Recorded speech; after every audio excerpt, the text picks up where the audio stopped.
ladies and gentlemen, the President of the United States, Donald J. Trump.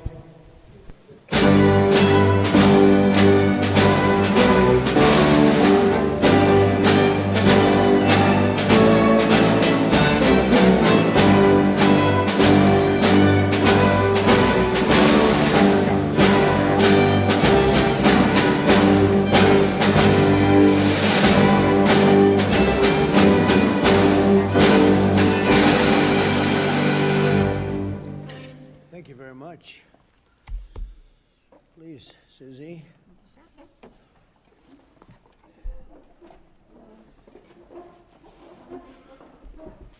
No place like the White House. Do we agree? Agreed. Right, Mr. Kraft?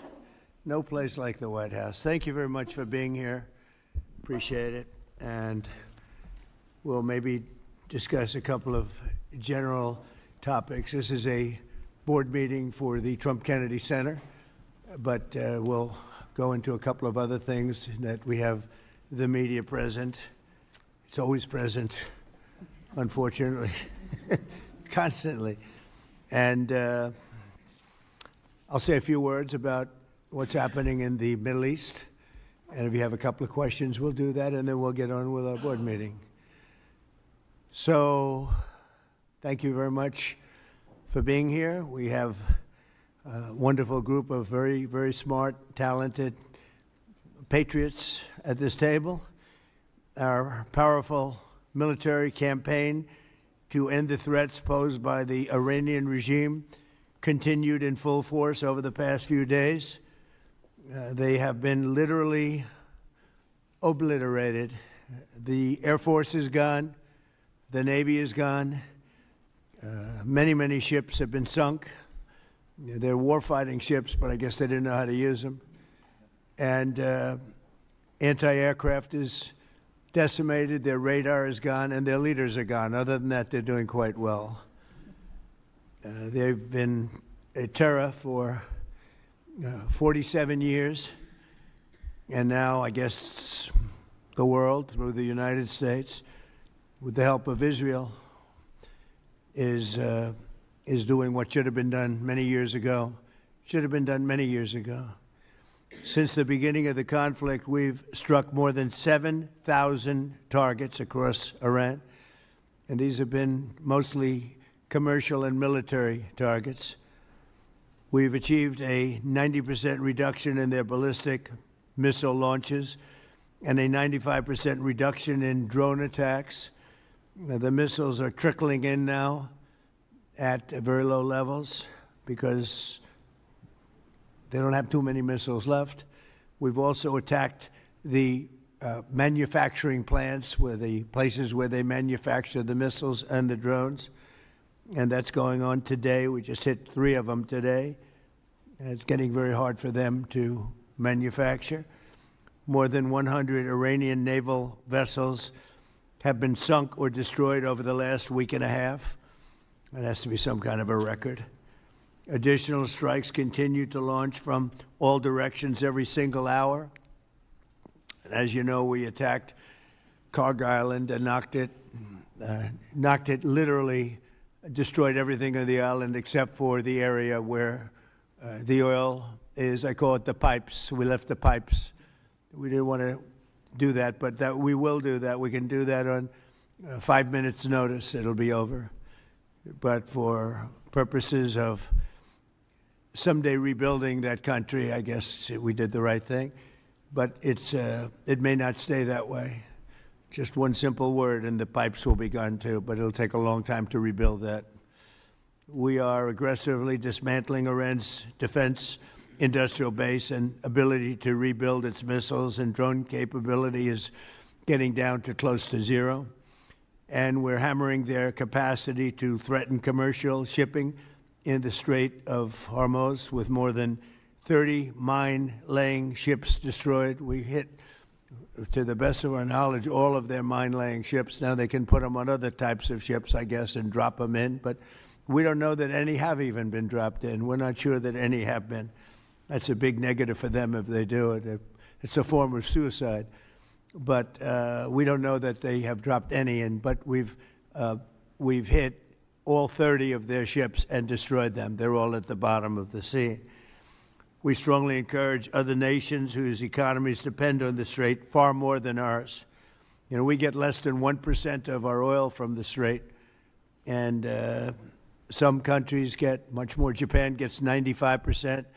China gets 90%. Many of the Europeans get quite a bit. South Korea gets 35%.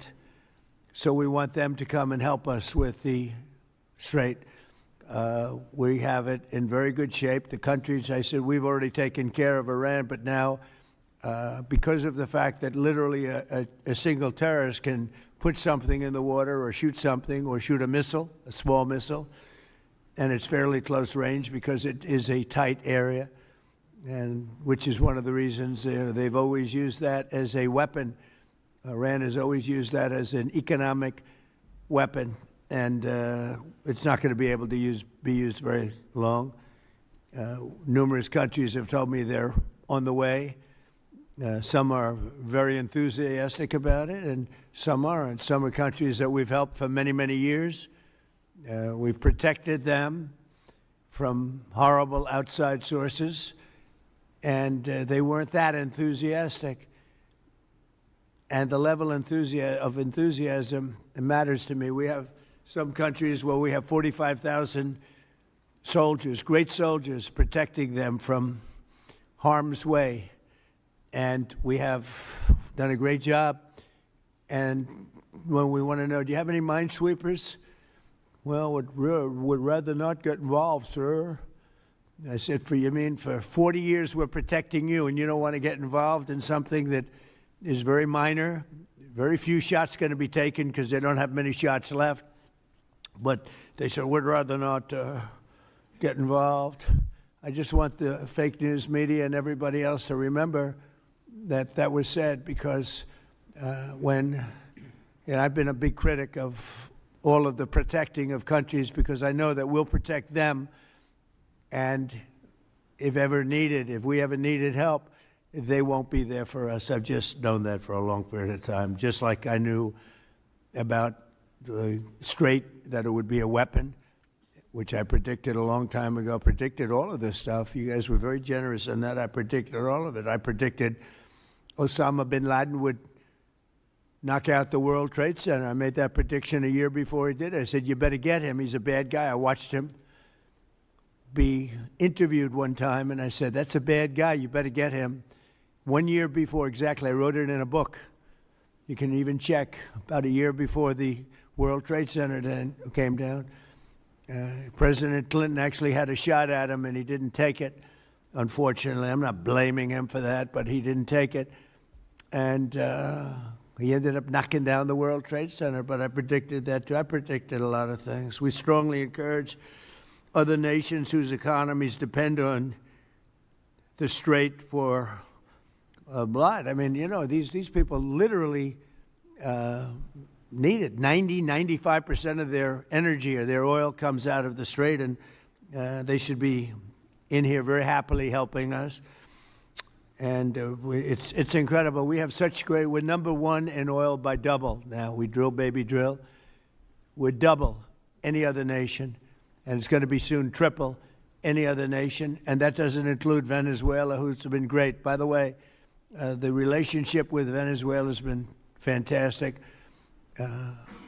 Literally millions of barrels of oil are being taken out, and it's been a great help, and it's been to their great benefit. The president has done a really good job. We get along with him really well. But we've taken out millions of barrels of oil and brought to Houston and other places to the refineries. We have refineries set up specifically for that.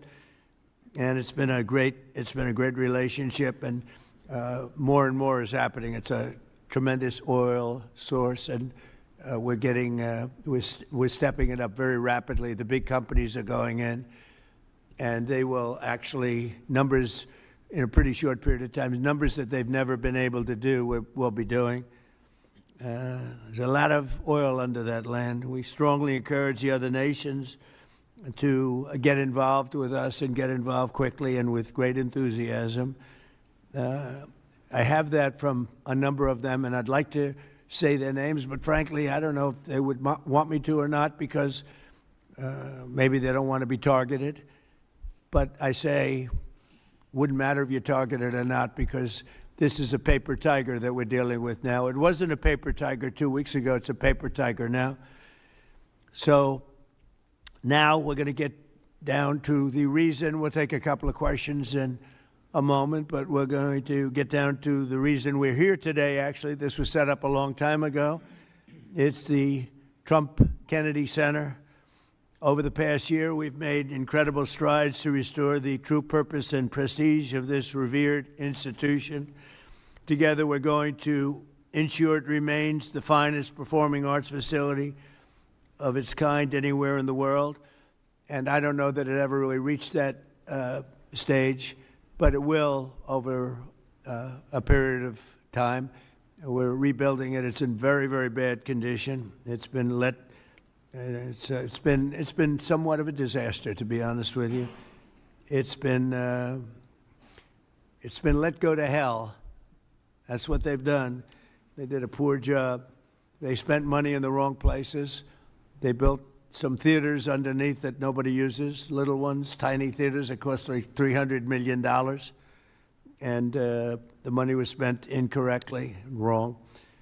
We're dealing with some networks on the possibility of renting those little theaters. Nobody's going to use them. They want the big halls. The halls are going to be incredible. They're in bad shape, but when they're completed, the bones are potentially something that could be unbelievable. So I want to, before we begin, I want to thank Rick Grinnell. He's been a friend of mine for a long time. He's been unbelievable. He was the ambassador, as you know, to Germany. There was no happier woman in the world than Angela Merkel. Angela. She called me, "Thank you, sir, thank you." Although she liked Rick a lot, there was nobody happier that he was no longer going to be the ambassador to Germany. He was difficult for them. He was not your typical ambassador. He was the opposite. He would do what was best for the United States, not for Germany. And I want to tell you, he did a great job. So good that I put him in charge of a thing called intelligence. And something he didn't really want to do, but he did it, and he did it incredibly well. There were a lot of leakers. He found out the leakers. And when he didn't find out who the leaker was in a certain area, he fired everybody. And he went into one room where there was leaks coming out. These are long-term problems that these various places have had.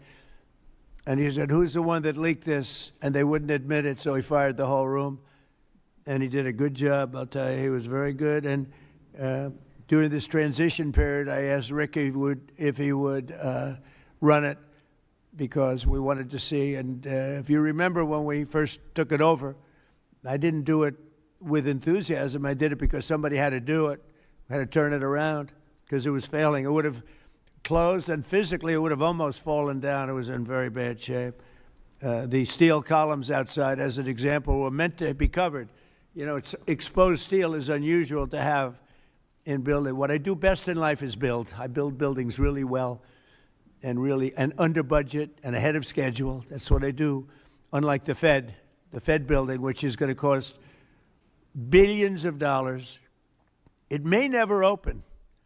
I mean, right now, we have a wonderful Kevin, a wonderful new head of the Fed coming in. I don't know if he'll ever be able to occupy this complex that was destroyed by Jerome Too Late Powell. I call him Too Late because he's always too late with interest. Should cut interest rates. He should cut them right now. They should have a special meeting.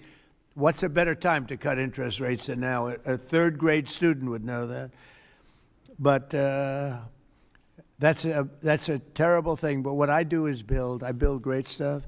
And what we're going to do is, right outside. In fact, if you look behind me, see the nice gold curtains?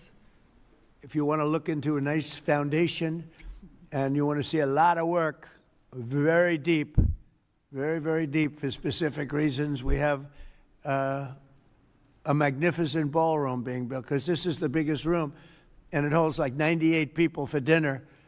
But behind me, you're going to have a ballroom that this building and the people occupying it in particular, every president for 150 years has clamored for a ballroom, a large, beautiful room. This is a cocktail room, and this will actually be, this whole floor will end up being a cocktail room for the cocktail area or pre-area for the ballroom before dinners. So we'll have heads of state. We can't even do a heads of state dinner. Usually what they do is they would do them on the lawn with a tent. But when it rains, the lawn is very low. And you know the land in Washington. It was built on swampy, wet land. And when it rains and you have the king of Saudi Arabia, we have as an example the king of the UK, I would say king of England, who's a great guy. He's coming in very soon. And when it rains, you know what happened? The rain would go over their feet. It would be about 4 or 5 inches over their shoes. This was not good. So, and it rained a lot. So we're building, finally, because I do that.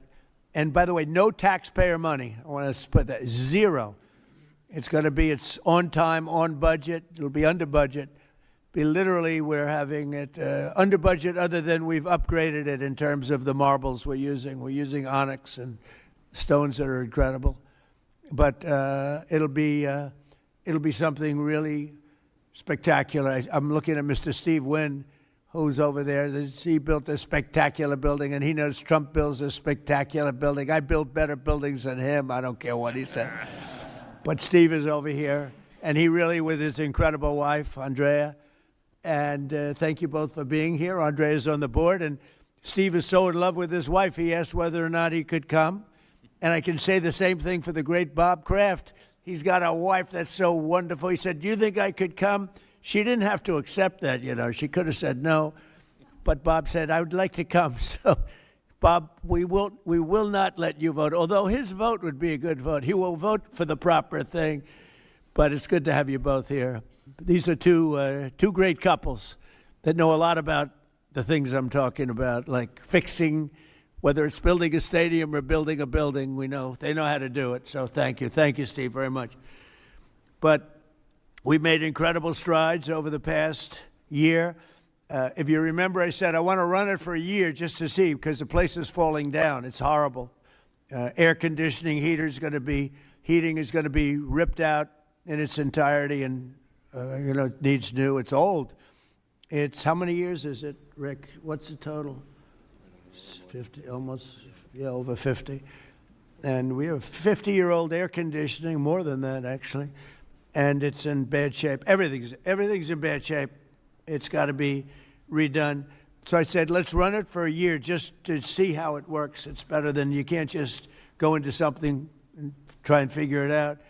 And we figured it out over the year. And you have to close it, putting new marbles in, beautiful, beautiful marbles. When you do marbles, you can't have people walking over the marble every night as it's drying and setting and going to a play. So we thought the best way, what I know best in the world is construction. The best way to do it is close it, do it properly, and reopen it, have a grand reopening. And when it's finished, it's going to be far better than it was when it was originally built. When it was originally built, it was good. It has one thing that's very good. It has great sound.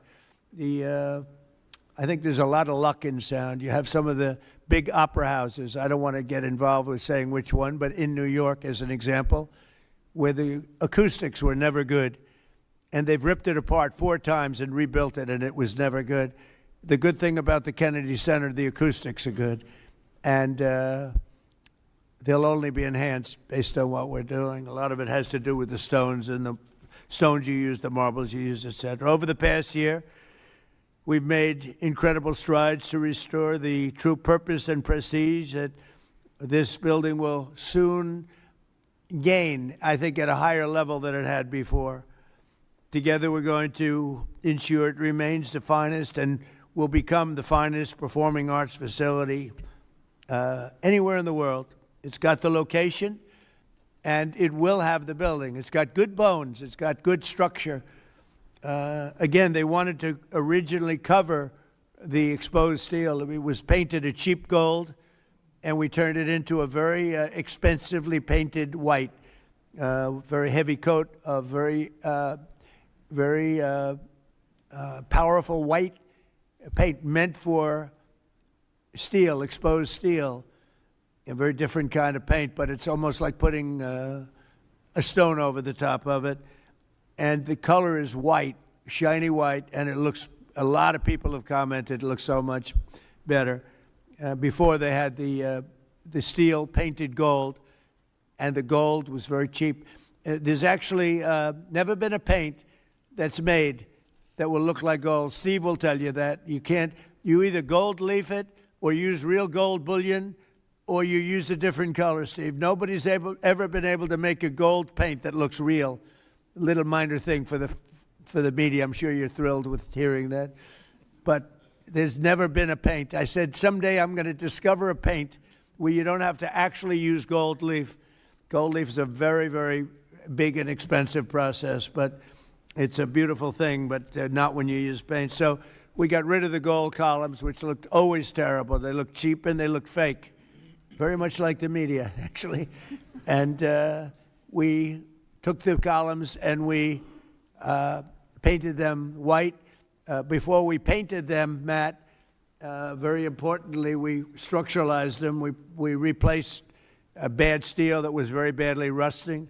I mean, these are columns that are holding up a building, and we had to replace areas of columns that were actually rusted out because it was in very bad shape. It's not even describable how bad this building was, both inside and out. I want to thank Rick Grinnell, but you really did a great job, Rick, on this, and we appreciate it. I'm looking for your next venture, because he really was, there was a story he got fired. He didn't get fired.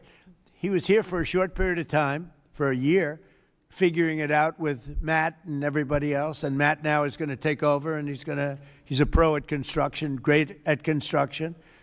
And I think Matt would like to run the facility too. He's fallen in love with it. And I think he'd do a good job. But if I don't think he will do a good job, I'll say, Matt, you're fired. I'm getting somebody else. So you're under no pressure, Matt, okay? It's like Bob Kraft. If a football player doesn't perform well, typically you will fire him immediately, Bob. Do you ever let them stay around for 4 or 5 years if they're bad? Not too many times, right? So anyway, I learned from you. So I want to thank also Attorney General Pam Bondi, who's been fantastic. I don't know, is Pam here someplace? Oh, hello, Pam. Good. She's been great. And the Speaker of the House, he's got the easiest job of anybody in government. He's got a majority of 2. I don't like to say 1 because it varies, but between 1, 2, and 3.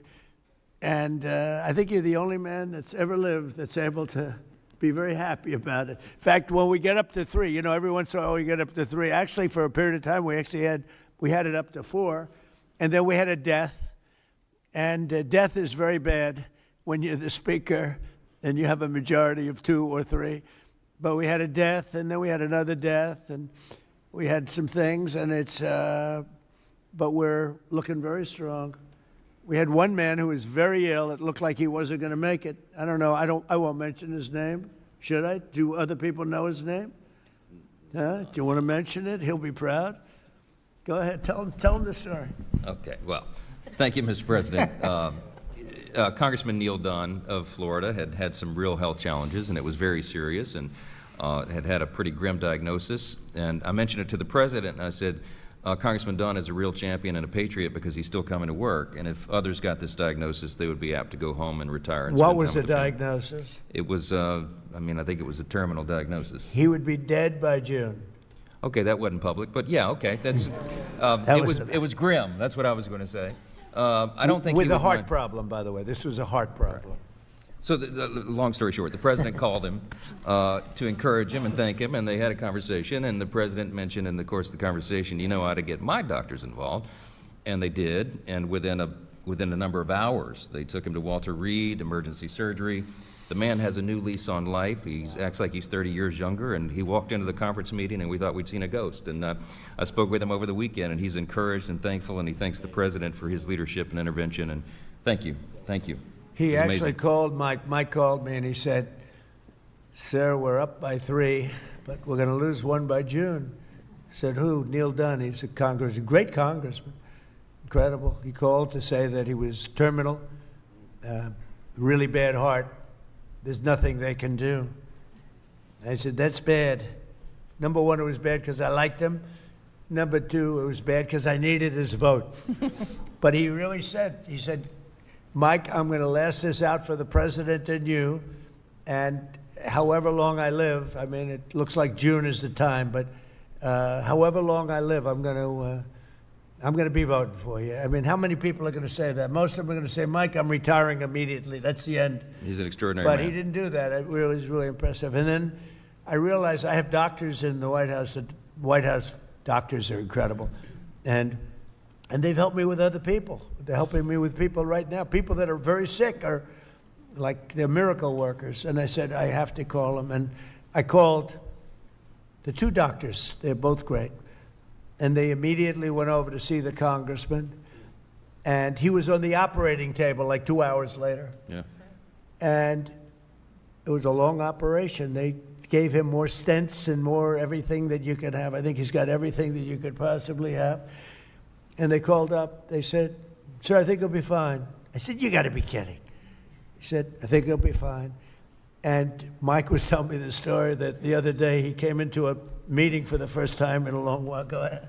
Well, it was incredible. I mean, he has a new lease on life. He has more energy than a man half his age, and very encouraged and encouraged all of us. So, again, a testament to great leadership. And he's, my hat's off to Neil Dunn and his beautiful wife and family. He's an extraordinary individual.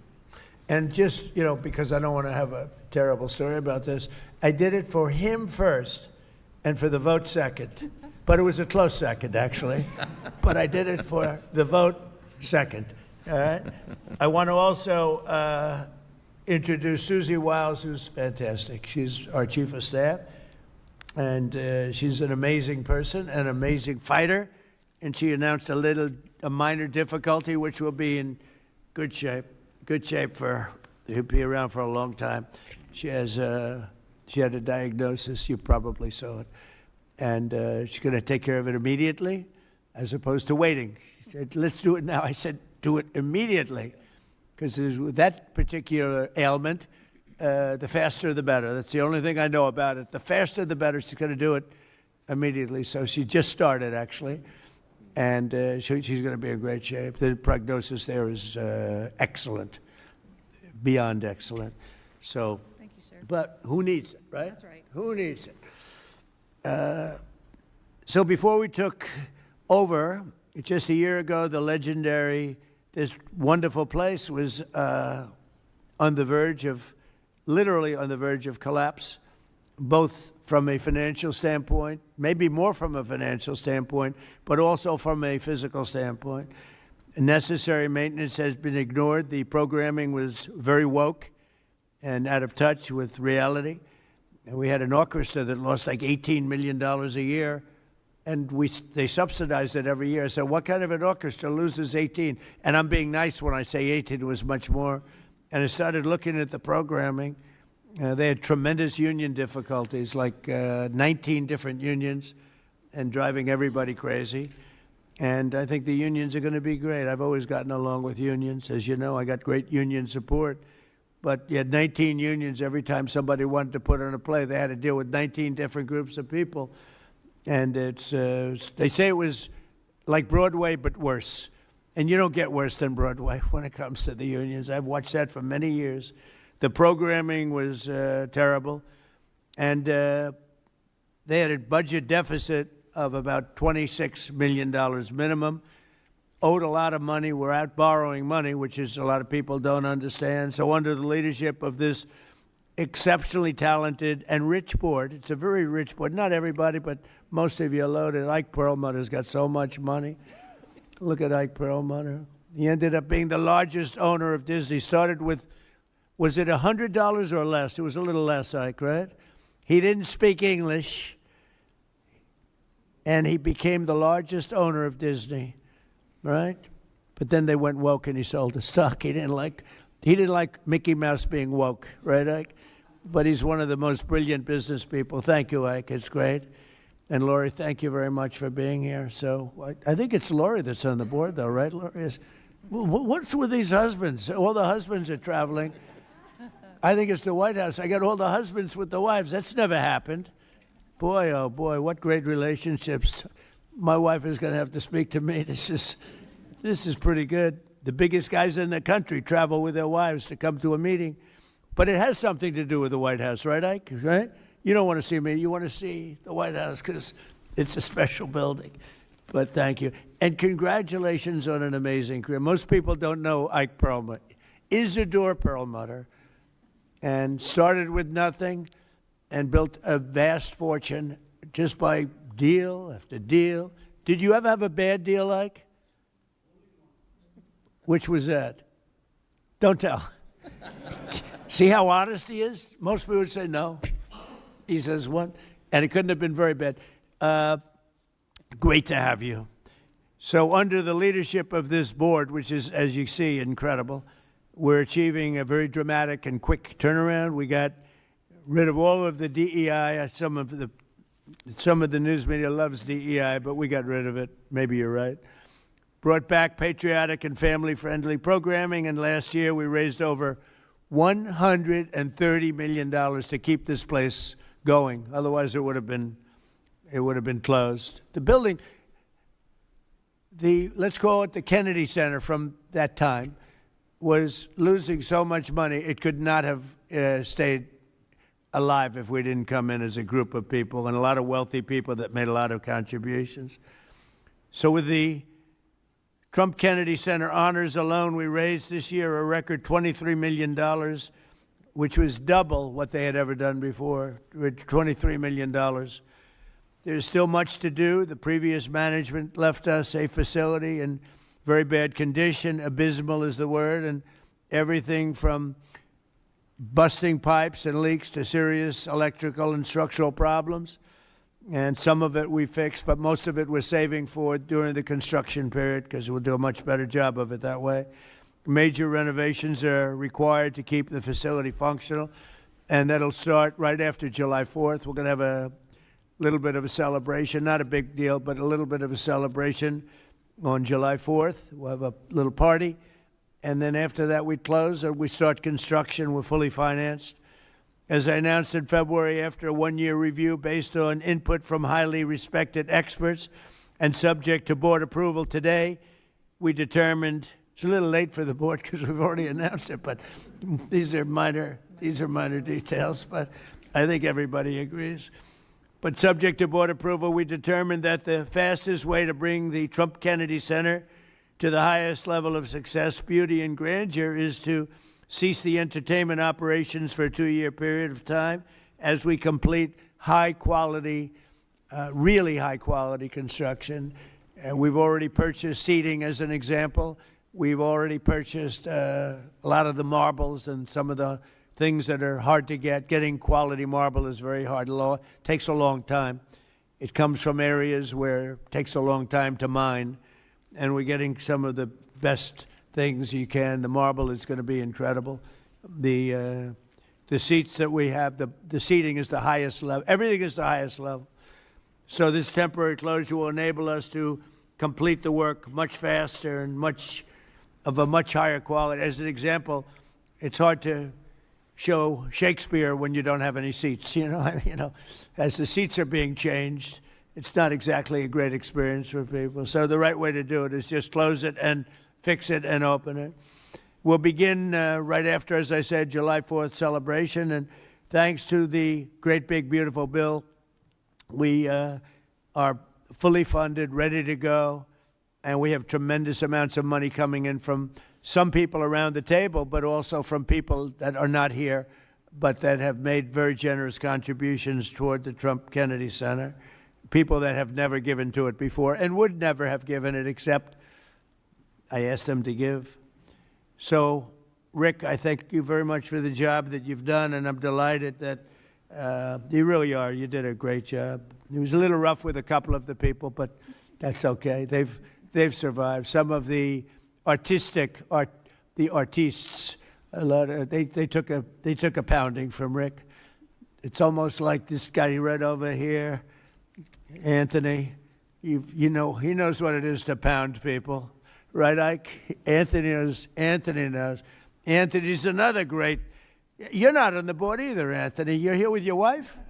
What's going on here? The most successful people, they're all here with their wives. I'm looking around. Wow, that's impressive. Anthony's another one. He started off with one truck.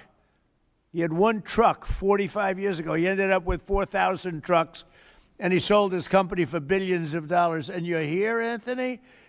He's a member of one of my clubs, and all he has is cash. He said, I have a big problem, sir. What? I don't know how to invest my cash. Most people have a problem. They don't have any cash, right? Anyway, thank you, Anthony. You're the greatest. So all of these people have done so much, and they've done so much to help. And Matt, I just really, I'm here to a certain extent to wish you good luck with everything and to introduce you to the board. Many of the board know because Matt's been running a lot of the initial construction and planning and going to be assuming the role of Chief Operating Officer and Executive Director, where he'll lead a construction crew for the next, a big crew, by the way, because it needs a lot of work, for the next 2 years in preparation for the grand reopening. And I think it's going to be something that's going to be very, very special. We're doing a lot of special things. We have a lot of things happening.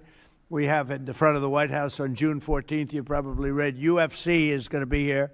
Dana White, the great Dana White, he's building a, literally a stadium, a 5,000-seat arena right outside the front door of the White House. And they're going to have about 100,000 people in the park right across the street where he's building, I believe, 8 massive screens for people to watch free, all free, for people to watch. It's June 14th, happens to be my birthday, and that was only by happenstance. It was not planned that way, but it's a Sunday night, which they never did. Sunday night's super prime time. It's going to be broadcast on CBS, which is the Ellison family, 2 great people. Great people. It's a great family. And it's going to be a tremendous event. And we have Roger Penske is going to have IndyCar here. We're going to have a race around the Capitol. That's going to be in August. So we have that. And we have a tremendous number of things. We have the Olympics, we have the World Cup, and we have the 250. And as you know, I was responsible for getting the Olympics. Actually, Bob Kraft helped me. And he helped me with the World Cup, too. You were very good. Who could be better, right? But he helped with the Olympics and the World Cup. But we have the Olympics coming. I was responsible for that, right, Bob? We have the World Cup coming right now, and I was responsible for that. Then we had a rigged election, and because of that, I was always very upset. When I got the Olympics, I said I won't be president because it was last term if I went by the normal progression.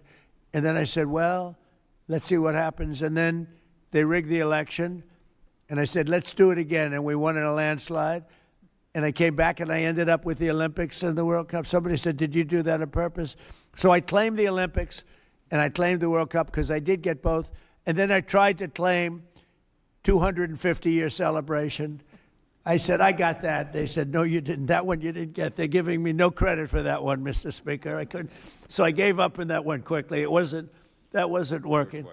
It wasn't working. But I just want to thank everybody. This board has been incredible, and it's really nice. What we're going to do is we could take a few questions from the press, and then after that we'll have our meeting, and we have a little lunch for the board. So we'll have a little bit of a lunch, and it's an honor to have you all here. It's so many of you, Jimmy, so many of you are friends.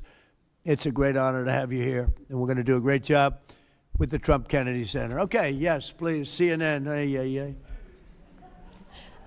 Thank you, Mr. President. I'm not CNN, I'm Daily Wire, but thank you for the question. Numerous countries have told me they are on their way. Can you give us a hint what they are, what that entails, how soon they might be there? You mean who are the countries? Yes, sir. I'd rather not say yet, but we'll be announcing Marco Rubio and the various people that are doing that will be announcing. And I have to tell you, we have some that are really enthusiastic. They're coming already. They've already started to get there. It takes a little while to get there. It's like, in some cases, you have to travel an ocean. So it doesn't go that fast, but it'll go fast. And we have some that are fairly local that are doing it. But we'll give you a list. Some are very enthusiastic, and some are less than enthusiastic. And I assume some will not do it. I think we have one or two that will not do it that we've been protecting for about 40 years at, tens of billions of dollars, Mr. Speaker. So I'll be reporting that to you in the House and the Senate, and I'll say, why are we protecting countries that don't protect us? And I've always felt that was a weakness of NATO.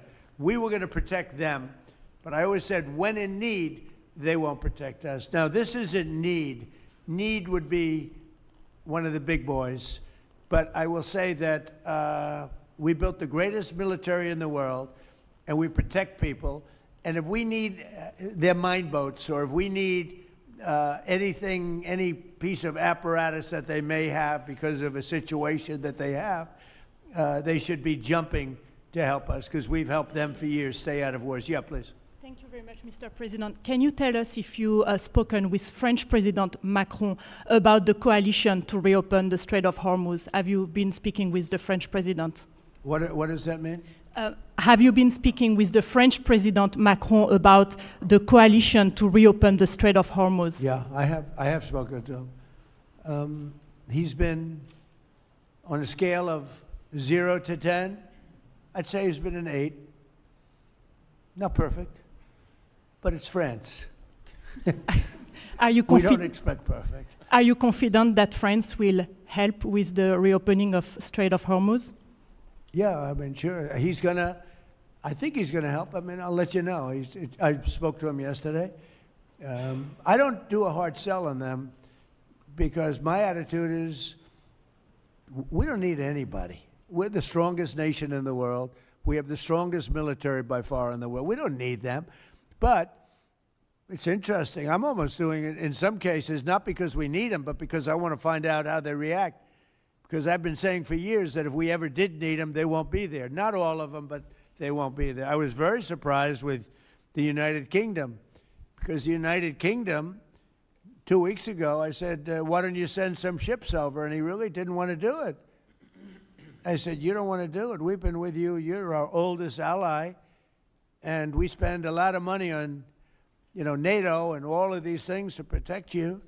I mean, we're protecting them. We're working with them on Ukraine. Ukraine's thousands of miles away, separated by a vast ocean. We don't have to do that, but we did it. Well, Biden did it. I mean, I have to be honest with you. Biden got taken to the cleaners. But we worked with them in Ukraine. We don't need to work with them in Ukraine. And then they tell us that we have a mine ship around, and they don't want to do it. I think it's terrible.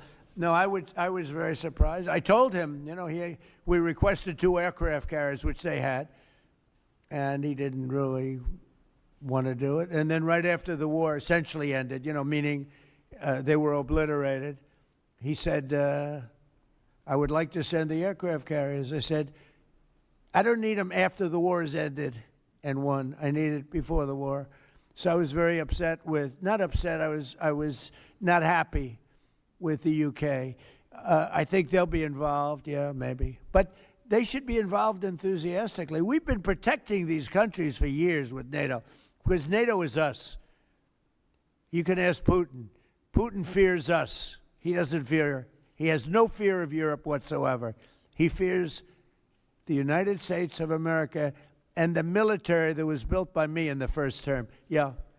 President, you mentioned the significant amount of oil that China derives from the Middle East. What is the status of your conversation with President Xi in terms of getting China to cooperate, in terms of making the Strait of Hormuz safe for those oil tankers? Yeah, so China is a great example. They get 91% of their oil from the Hormuz Straits, which we protected for years. And it always bothered me that we have these countries. Japan gets 95% of its from the Straits, the Hormuz Straits. And it always bothered me that we're protecting and we don't need them. We didn't need them before we started dig we must. Dig me must, that's the Trump policy of lots of oil. And we didn't use them very much. It used to be at 10%. Now it's at almost 0. We don't need, we don't need oil. We have all the oil we need for ourselves. It's one of the great assets that we have. We have more than double what anybody else in terms of oil production. We're at more than double any other country. So we don't need it, but we did it. It's almost, You could say we did it out of habit, which is not a good thing to do. But we did it because we have some good allies there. We have some great Middle Eastern countries there, Israel there. So we did it for a lot of reasons. But it always amazed me that we did it. We never asked for reimbursement. And it was really there to serve other countries, not us. And by the way, we have the Sugar King. Same story. Look at that. Alfie von Hool. Alfie, thank you both very much. Huh? That's Pepe, yeah. Pepe. Hi, Pepe. How are you?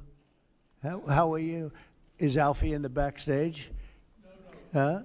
Is he sitting back there waiting for you? No? You doing all right? Pepe is a great friend of all of ours, I think, in the room. Tremendous. And we appreciate you being here. Great to have you. Thank you. Mr. President, honored. That's great. Both of you. Thank you very much. So go ahead, please. Mr. President, you've said that Iran does want to make a deal. Now, into the third week of this bombing campaign, what would that deal look like? What are the asks that you're making of the government? They want to make in a Tehran? deal. They're talking to our people. I don't know if they say that to you. Maybe they do, maybe they don't. Don't forget, they are a country that for years, I didn't know this until recently, they're a country based on disinformation. And now they're using disinformation plus AI. And that's a terrible situation. That's a terrible situation. They showed all sorts of things happening in the last 2 weeks that never happened. Between their kamikaze boats that don't exist, between blowing up the aircraft carrier, one of the great ships in the world, the Abraham Lincoln, on fire. They showed it on fire. I called the general. I said, General, what's with the Abraham Lincoln? It looks like it's burning down. No, it's not burning down. Not a bullet was ever fired at it, sir. They know better. I said, this is my first glimpse of AI and what they've done with it. They showed buildings in Tel Aviv burning to the ground, high-rises burning. They showed buildings in Qatar. They showed buildings in Saudi Arabia burning, and they weren't burning. They weren't hit. It was all AI-based. Terrible. It's terrible. And that's their only, I think that's the only thing they do well. They're negotiating, and we always talk. When, somebody said, well, would you talk? Why would you even talk to them? I talk to everybody because sometimes good things come out of it. But I don't know if they're ready yet.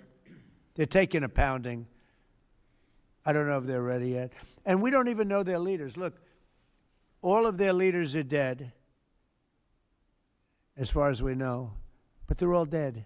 We don't know who we're dealing with. We knocked out the first group. Then the second group met, 88 met to pick the leader because the first group was all dead. And the second group got knocked out. They're all dead. Then a third group met. I would think they're a little nervous about meeting. I don't know if they're nervous.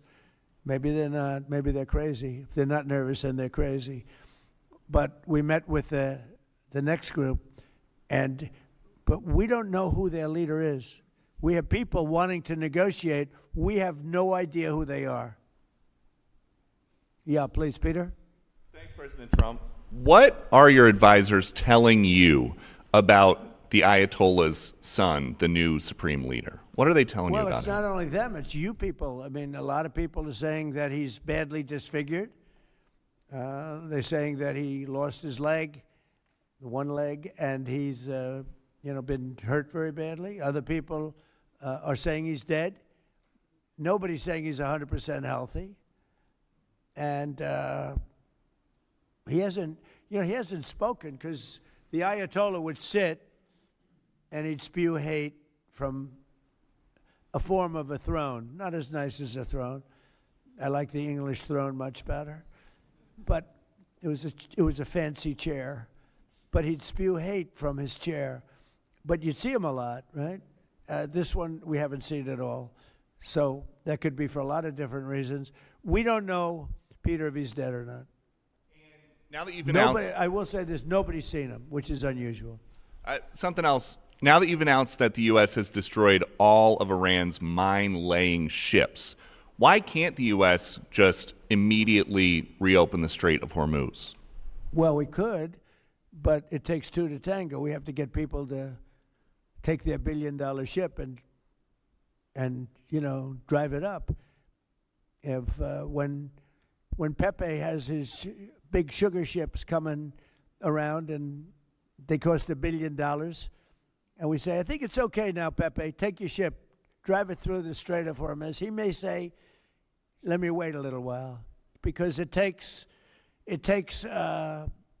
ship owners, and these ships are very expensive. They could cost up to $2 billion. So they don't want to take a chance that, gee, I think you'll be okay. They got to know it. So they don't have to set, we don't know if they even set any mines. But the thought that they may have is enough to keep people from saying, we don't need it. Now, we are pounding that area, that coast, as you know, left side. We're pounding it, like really pounding it hard. And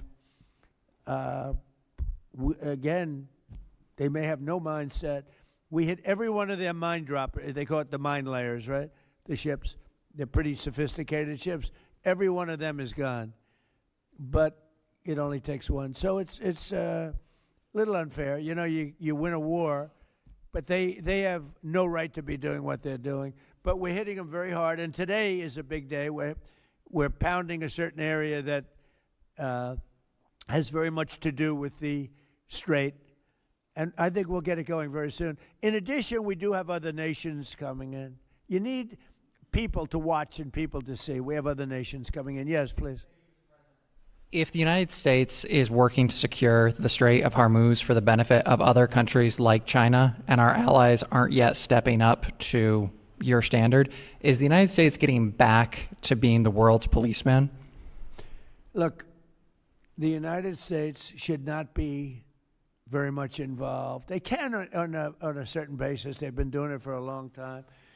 But I've always said, if you look back years ago, I said, why aren't we being reimbursed? These are the richest countries in the world.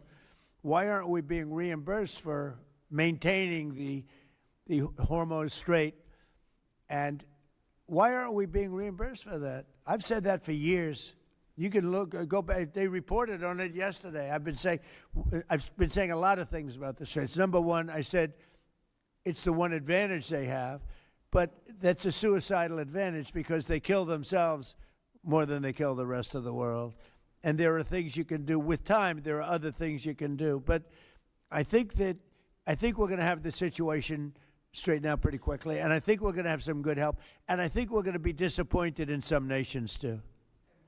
And I'll let you know who those nations are.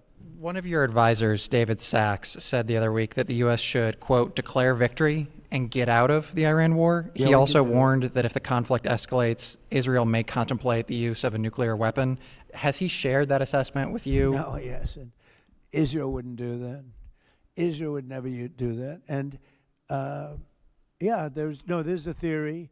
You've pounded them to hell, and you could just leave now, and it'll take 10 years for them to build back not nearly what they have right now. And I guess that's another theory, but we want to have it ended so that another president doesn't have. Look, for 47 years, no president was willing to do what I'm doing, and they should have done it a long time ago. It would have been a lot easier.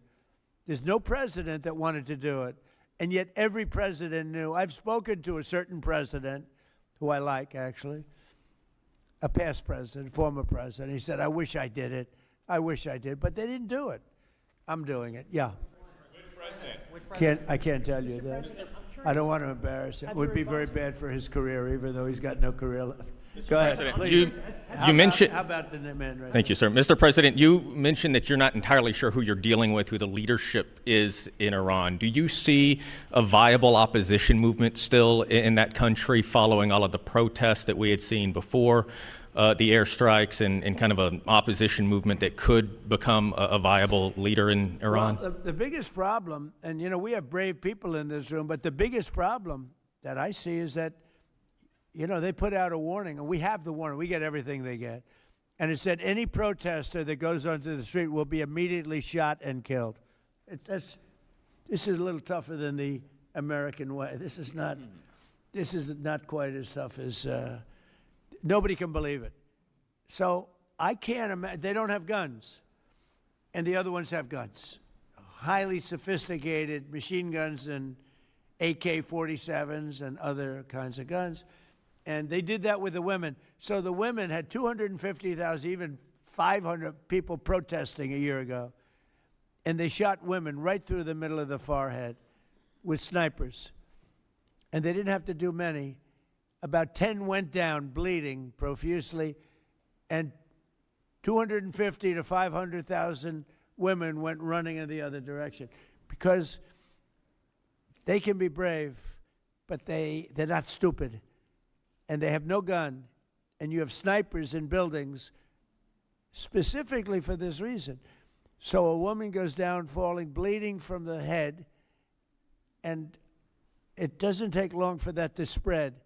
And when that spreads, that crowd dispenses. And nobody else has been able to do that to the extent that these people are violent. They killed a minimum 2 weeks ago, 32,000 people. So, and they put out actually a notice 2 days ago. If you protest, you will be shot and killed. So, I don't know. I would say Mike Johnson's the only person I know who has the courage to go out in that kind of an atmosphere. I don't think so. Right? Yeah. Have your advisors told you anything in terms of how long we can expect gas prices as high as they are right now? I don't need advisors to tell me that. I know what it is. You know, the Prime Minister of UK, United Kingdom, yesterday told me, I'm meeting with my team to make a determination. I said, you don't need to meet it with the team. You're the Prime Minister. You can make your own. Why do you have to meet with your team to find out whether or not you're going to send some minesweepers to us or to send some boats? I said, you don't have to meet with your team. It's the same thing here.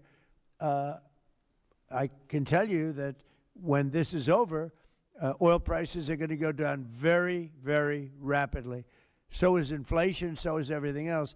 But frankly, much more important than short-term, even long-term oil prices, you can't let the most violent, vicious country in the last 50 years have a nuclear weapon, because the Middle East will be gone, Israel will go first, without question, and they'll certainly take a shot at us before we get our act together and say we got to take them out. You can't let Iran, who's truly a nation of great terror and power. Look what happened. In the last 2 weeks, they weren't supposed to go after all these other countries in the Middle East. Those missiles were set to go after them. So they hit Qatar, Saudi Arabia, UAE, Bahrain, Kuwait. Nobody expected that. We were shocked. And the other one, you know, they fought back. They could have yielded. But think of it, if we weren't around, they had tremendous power. They had thousands of missiles, most of which we've terminated. They had thousands of drones. They were making drones and missiles all over the place. We've knocked out most of those factories. I mean, now they're sending out 2 or 3 missiles. Now, you know, they've still got some. They might have 8% left. But mostly they've been eliminated. They've been terminated by what we did and what Israel did too. Yeah, please. Israel is expected to expand its ground offensive in southern Lebanon to go after Hezbollah. Have you discussed that with Israeli leaders? Yeah. And does the United States support a potential Israeli invasion of Lebanon? Yeah, no, I did. And I know look, Hezbollah is a problem. It's been a problem for a long time, not just now. And it's a certain area, because I was with the other night a person whose parents live in Lebanon. This is a very substantial person, wealthy person, whose parents live in Lebanon. I said, really? How do you live in Lebanon? Your parents are living? Oh, yeah, they live there. And over the years, they've gotten used to the fact that it's being bombed. But they explained to me that it's really a different section of Lebanon. It's a section where Hezbollah is. And they get used to it, I guess. I don't know. I mean, people live in Ukraine. You would think they wouldn't live in Ukraine, but they live in Ukraine. I don't know that I'd do that. but they live in Ukraine, they live in Lebanon. Hezbollah is a big problem, and they're rapidly being eliminated. Thank you very much, everybody. I appreciate it.